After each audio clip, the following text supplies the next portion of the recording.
Premoniciones, de Claudia Piñeiro. La llamada escritura premonitoria no anticipa el futuro, sino, en todo caso, anticipa la expresión de lo que ya sucedió o está sucediendo, y aún no pudo decirse.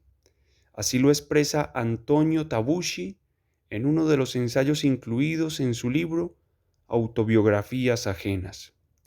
Poéticas a posteriori.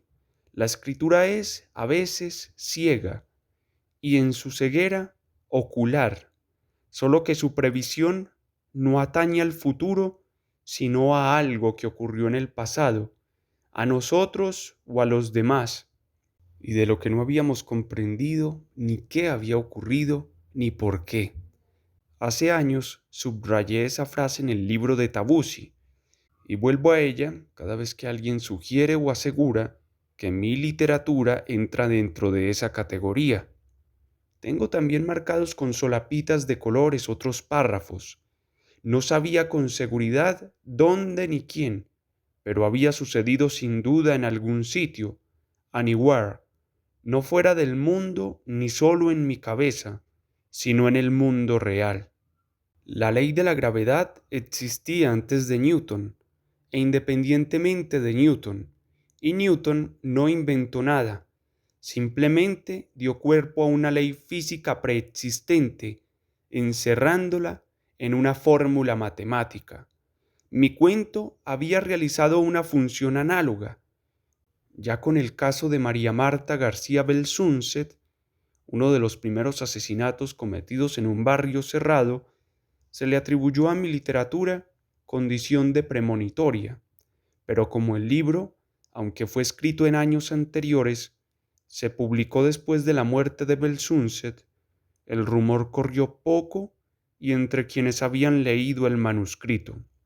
Pocos años más tarde, cuando salieron a la luz algunas consideraciones acerca de la muerte de Nora Damalsot, me llamaron de un programa de radio donde estaban analizando, ahora sí de manera explícita y sin lugar a dudas, el supuesto poder adivinatorio de lo que escribo. En el informe aseguraban que la mujer asesinada y su grupo de amigas concurrían a reuniones en las que mezclaban las llaves de sus casas en una cacerola, y luego cada una se iba a la casa cuyas llaves pescaba, con el marido que le tocaba en suerte. Afirmaban, además, que esas reuniones estaban inspiradas en mi libro Las viudas de los jueves. Todo era errado por el lado que se lo mirara. Primero, en esa novela no hay ninguna escena donde se pesquen llaves de una cacerola, ni tampoco, seguramente, Dalmaso y sus amigas hacían nada parecido a ese juego. Era evidente que los periodistas lo decían basándose en rumores poco serios y con afán de producir un alto impacto en la audiencia. Pero el tema les alcanzó para que me tuvieran al aire como 10 minutos, ellos insistiendo en su teoría acerca de que lo que escribo es literatura premonitoria y yo negándola. Me hubiera gustado decir que, como con la ley de la gravedad, lo que pueda tener las viudas de los jueves de anticipatorio se trata apenas de haber detectado lo que ya estaba en el aire, una forma de vida particular que se rige por reglas similares al cuarto cerrado del policial negro, y de haber encontrado las palabras justas para decirlo. Pero en ese programa de radio no había clima para hablar de Tabucchi. Un tiempo después, cuando se vino abajo un gimnasio en Villa Urquiza, me llamaron de un diario. Querían que escribiera sobre la premonición acerca de ese tipo de derrumbe a partir de mi novela Las grietas de Jara.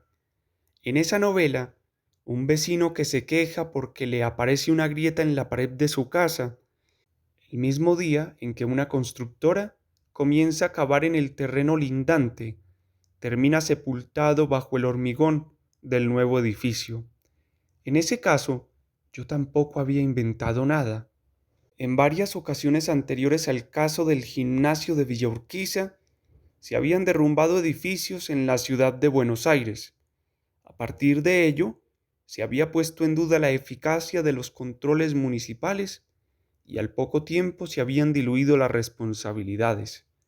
Estos hechos similares a los de mis novelas pueden haber quedado en la memoria o no de cada uno, de acuerdo con el impacto que le haya producido el acontecimiento.